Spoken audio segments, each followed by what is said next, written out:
अभी मेरे फुल नहीं, प्लीज इसको हाथ नहीं लगा, लगाया क्या? क्या कर रहे हो? तू कांट टच मी, हम लोग हर गेम गंदी करते हो ऐसे। राम राम जी, स्वागत है आप सभी का एक और नई वीडियो में। मैं आपका दिनेश गुरी बहुत बहुत स्वागत करता हूं बिग बॉस के एक और नए एपिसोड के रिव्यू में। भाई साहब, आज तो मान लो झगड़े, टंटे, लड़ाई, दंगे, क्या क्या ही हो गया मान लो। अरे ये क्या कर दिया बिग बॉस तुमने? दीपक जी को नॉमिनेट करवा दिया। अरे बिग बॉस, क्या तुमने खेल घुमाया, क्या तुमने टंटे करवाए, धक्का मुक्की करवाई, लड़ाई झगड़े करवाए। दीपक जी बेचारे बायस्ड हो गए, अनफेयर रिजल्ट दिया दीपक जी ने बेचारे ने, रणवीर जी को जिताया। और रणवीर भाई ने क्या किया, मतलब है उन्हीं को नॉमिनेट कर दिया कि लो भैया, बाद में इतना रिग्रेट कर रहे हो कि भाई मेरे से गलती हो गई, जल्दबाजी में मैंने कर दिया, और किसी को भी कर सकता था नॉमिनेट। दीपक जी बेचारे सोचे भी नहीं थे कि मैं नॉमिनेट हो जाऊंगा। उन्होंने तो दिया ही इसलिए था रिजल्ट कि रणवीर भाई की तरफ रिजल्ट जाएगा तो मैं तो बच ही जाऊंगा। रणवीर भाई ने उन्हीं को आइस पाइस कर दिया। आइस पाइस दीपक जी कहे मैं तो छुप भी ना पाया, मैं तो भग भी ना पाया, मेरे पैर बंधे पड़े हैं, मैं कुर्सी में बैठा, मैं कहाँ छुपू, कहाँ शकल छुपाऊं, क्या क्या हो रहा भैया। दीपक जी के साथ तो मोए मोए हो गया भी आज तगड़ा। टास्क में बहुत टंटे हुए, साई ने विशाल को, अदनान को धक्का मुक्की करी, लड़ाई झगड़े करे। एक तो देखो ये साई बहुत सारी बनता है, दिखाता है मैं वेल एजुकेटेड हूँ, पढ़ा लिखा हूँ, ये तो गंवार है सब, औकात में नहीं है। भाई औकात औकात की क्या औकात की बात करते हो आप बार बार, उनकी औकात बार बार आप बताते हो, तो आपकी भी वही औकात है। वो तो सेम ही जगह है ना, सेम ही शो में हो और सेम ही स्टेज पे चल रहे हो, आपसे तो कुछ अच्छा ही खेल रहे हो, उनकी क्या औकात बता रहे हो आप। यदि ये औकात वाला इशू था तो जब बिग बॉस का ऑफर आया था तो आपके पास चिट्ठी तो आई होगी, ये बंदे हैं आने वाले, तो तब रिजेक्ट कर देते कि नहीं भाई मेरे तो औकात के बंदे आएंगे जब आऊंगा मैं अंदर। गालियां खुद देते हो, पहले हद से ज्यादा गालियां देते हो, बेशुमार गालियां देते हो, फिर आपको सामने से कोई गाली दे दे तो हाइपर हो जाते हो, गुस्सा हो जाते हो। ये कोई तरीका थोड़ी है, जब गालियां दे रहे हो तो फिर सुनो भी बराबर की। अरमान भी उसको चढ़ा रहा है कि भाई तेरा हाथ वाथ ना उठ जाए तो हाथ पीछे रखना, एक बार मैंने गलती कर दी, वो गलती दोबारा मत कर देना। तो अरमान को पता है कि भाई मुझे तो बेनिफिट ऑफ डाउट मिल गया, स्पेशल केस में मिल गया, उसको मिलेगा भी नहीं, सीधा बिग बॉस उठाएंगे बाहर फेंक देंगे। किस साल फालतू बकवास करता है, लड़ाई दंगे करता है। लड़ाई दंगे करता था, गाली गलौज करता था, जब तक मैंने तुझे छोड़ रखा था कुछ नहीं कहा, तो हाथ ही उठाने लग गया। कितनी अच्छी बात है कटारिया की कि कल उसने गाली पहले नहीं बाद में दी, पर फिर भी उसने सॉरी बोला साई केतन को कि भाई मुझे आपकी मम्मी के बारे में पता नहीं था, इसलिए मैं सॉरी बोलता हूँ, हो सके तो माफ कर देना। उसमें भी साई केतन एटीट्यूड दिखा रहा है, इतना नेक्स्ट लेवल एटीट्यूड दिखा रहा, हाँ मेरे से बोल मत हो, मेरे से बात मत कर। ठीक है भाई, गुस्सा गुस्सा सब जायज है, पर गलती आपकी थी पहले, और फिर भी उस बंदे की कितनी अच्छी बात है, उसके कितने अच्छे संस्कार हैं कि उसने आगे से फिर भी सॉरी बोला कि ले यार कोई बात नहीं, उसकी मम्मी के लिए मेरे से गलत वर्ड निकल गया। साई कहता है उनकी दोस्ती दोगली बताता है कि स्टेज पे दोस्ती हो गई थी, ये हो गया था, इतने दिन में दोस्त थोड़ी बन सकते हैं। आपकी कौन सी दोस्ती है घर में? आप अरमान के साथ मतलब से जुड़े हुए हो, रणवीर जी के साथ मतलब से जुड़े हुए हो, आप तीनों एक दूसरे को 1 2 3 नंबर पे मानते हो, 1 नंबर पे रणवीर जी, 2 नंबर पे अरमान, 3 नंबर पे साई केतन। ऐसे थोड़ी होता है। आपकी दोस्त भी तो है सना सुल्तान, आप उससे अच्छे से नहीं पेश आ रहे हो। अरमान ने इतना भला बुरा बोला, आज इतने गलत तरीके से बात करी उससे, उस पर आपको लड़ जाना चाहिए था। आपकी जगह नेजी, अदनान उस दिन लड़ गए थे सना सुल्तान के लिए, वही अच्छे हैं आपसे, तो फिर आपका कोई लेवल थोड़ी है। और बेचारी सना सुल्तान सही कह रही थी उस दिन कि ये बंदा बदतमीजी करता है, इसके पास पावर आ जाएगी तो बहुत गलत हरकतें करेगा। और आज भी कहा कि भाई वो बंदा गलत हरकतें करता है, गलत चीजें कर रहा है, मेरे को बदतमीजी से बात करी। साई केतन उधर जाकर कह रहा है कि भाई यार बात कर लो अरमान भाई, कर लो क्लियर। क्या क्लियर कर लो? स्टैंड लो ना अपना, खुद का कोई स्टैंड है नहीं, खुद की कोई दोस्ती है नहीं, दूसरों की दोस्ती गिना रहे हो।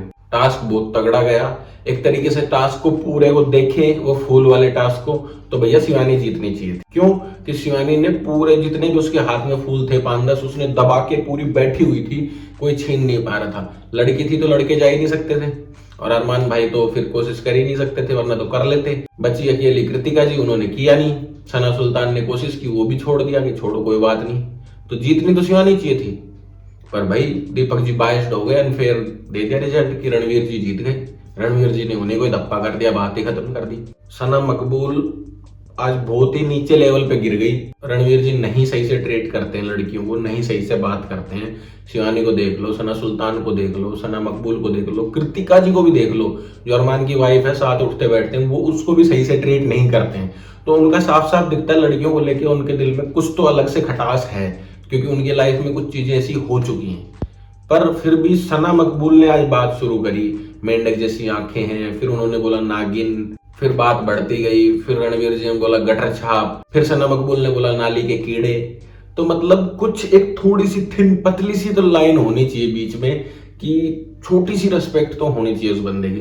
वो बार बार कहती है मैं आपकी रेस्पेक्ट करती हूँ पर नहीं करती। उसके अलावा ओवरऑल गेम देखा जाए तो रणवीर जी की बहुत रेस्पेक्ट हुई है, क्योंकि उससे भी गंदी हालत हो सकती थी, उससे भी नीचे गिरा जा सकता था, क्योंकि कटारिया, विशाल, अदनान वो तो उनके पास जा ही नहीं रहे थे। ठीक है, एक दो बार कटारिया ने कोशिश की, पर वही वाली बात है कि उसने ये सोच के छोड़ दिया कि छोड़ यार, फिर टेंटे करेंगे, दिक्कत करेंगे, तो उसने छोड़ी दी उस चीज को। तो बहुत रेस्पेक्ट से ही खेला है आपके साथ। बाकी आप बहुत अच्छे प्लेयर हो, बहुत अच्छा खेल रहे हो, बहुत अच्छा कर रहे हो, साफ साफ दिख रहा है। 2M चिप्स का वो पैकेट मिलने थे, उसमें भी अरमान भाई ने अपनी वाइफ को नहीं चुना कि गोलू को तो मैं कैसे भी बहला फुसला लूंगा, मना लूंगा, कह दूंगा रणवीर भाई को अपनी तरफ रखना चाहिए।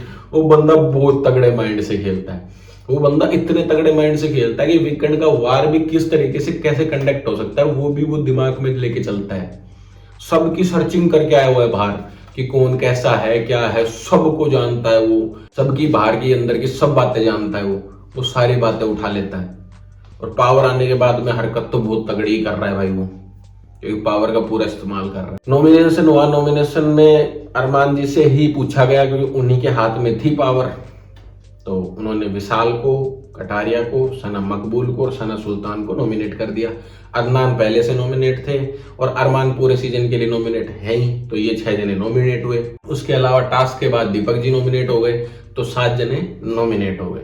अब अभी तक तो यही है कि अंदर ही फैसला होगा, अंदर ही सब कुछ होगा, तो उस हिसाब से पता चलेगा कि भाई क्या फैसला होता है, क्या नहीं होता है, या वोटिंग लाइन खुले या घंटे 2 घंटे 4 घंटे के लिए खुल जाए, जैसे भी हो जाए वो देखने लायक होगा कल कि क्या करते हैं बिग बॉस। क्योंकि वीकेंड का वार तो आ ही गया है, तो उस हिसाब से रिजल्ट भी निकालना पड़ेगा, उस हिसाब से करना भी पड़ेगा, क्योंकि भैया परसों सैटरडे भी है, कल फ्राइडे, परसों सैटरडे, तो उस हिसाब से कंडक्ट करके रिजल्ट भी निकालना होगा।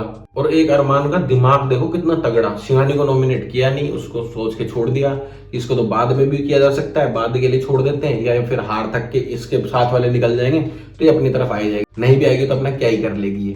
तो उसने सना, मकबूल, विशाल और कटारिया को एक साथ ही कर दिया कि इनका सुपड़ा ही साफ करो, इनको बाहर करो, क्योंकि ये जब तक होंगे तो अपना नंबर तो कहीं भी नहीं आएगा टॉप 3 में भी, उसको साफ साफ पता है। और जिस राशन के लिए सना सुल्तान ने बैक स्टेप लिया था, अरमान जी को बनाने के लिए तैयार हुई थी, वो राशन अभी तक आया भी नहीं है। बिग बॉस ने अभी तक उसकी चर्चा भी नहीं की है। किसके लिए किया है? नहीं करते, एक दिन भूखे रहे और 2-4 दिन रहते, बिग बॉस खाना तो देता ही देता, आखिरी में कुछ ना कुछ करके, कोई बीमार होता, किसी के साथ कुछ हरकत होती तो कुछ तो करते बिग बॉस, यदि उस स्टैंड पे रहते तो। और ये अदनान का समझ ही नहीं आ रहा भाई, किसका दोस्त है, मैं नेजी की सपोर्ट करूंगा, मैं विशाल का दोस्त हूँ, विशाल की सपोर्ट करूंगा, विशाल मुझे पहले दूसरे नंबर पे नहीं रखता है तो मैं तो नेजी के साथ रहूंगा। वो साईं केतन के साथ बैठ के बात कर रहा है, उधर अरमान को कह रहा है भाई मेरी आपके साथ कोई दिक्कत नहीं, मैं आपका दोस्त हूँ। उधर कटारिया के साथ भी दोस्ती करने को तैयार हो रखा था। तो भाई जो आप बाहर बयान दे के आए हो वो कहाँ गए, जो स्टेटमेंट दे के आए थे वो कहाँ गए? बाहर तो अभी भी यही लड़ाई चल रही है कि कटारिया और अदनान में से जीतेगा तो अदनान ही जीतेगा। आपके टीम वाले हल्ला मचाए पड़े कि ये है वो है, अब वो स्टेटमेंट देना शुरू हो गए जो आप देते थे। लगता है उनकी भी इच्छा है कि आगे किसी में इसका ही नंबर आ गया स्टेटमेंट दे देंगे तो हमारा भी आ जाए किसी बिग बॉस के सीजन में।